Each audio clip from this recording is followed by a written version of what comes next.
મોટો હરખ ઘરમાં બતાવું. એટલે બેનું આજ એવું કે સવારમાં હું સાળંગપુર દાદાના દર્શન કરવા ગઈ હતી અને ઘરનું કાંઈ કામ કરેલું નહોતું. એટલે આવીને સીધું વિચાર્યું કે ચાલ ઘરમાં કચરા વાળી નાખું. એટલે હું સાવણી લેવા ગઈ અને મારી નજર પડી નાગદાદા ઉપર. પછી મેં મારા હસબન્ડને ફોન કર્યો કે ઘરે મોટો હરફ દેખાય છે, આવો. એટલે એ કારખાનેથી 2 જણા આવ્યા અને હવે જુઓ મોટો પાઇપ લઈને આવ્યા છે અને નાગદાદા સ્પીકર પાછળ સંતાઈ ગયા. અરે જુઓ એકદમ ફેણ ફૂલાવીને બેઠા હે.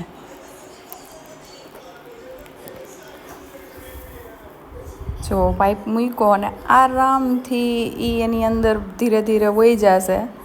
ઓ હોય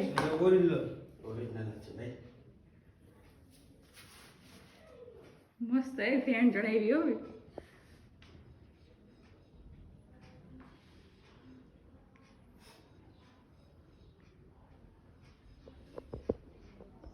કાપો દે મને એક મોટો. એની રીતના જોઈ ગયા. રીતના જ જાય એ ખબર છે. સાઈડમાં નથી અંદર આવી જાય એટલે પૂરું અંદર જો નાગદાદા એની જાતે જ આરામથી રેસ્ક્યુ થઈ ગયા છે અને હવે આ લોકો એને સહી સલામત જગ્યાએ મૂક્યા આવશે. બોલો હર હર મહાદેવ.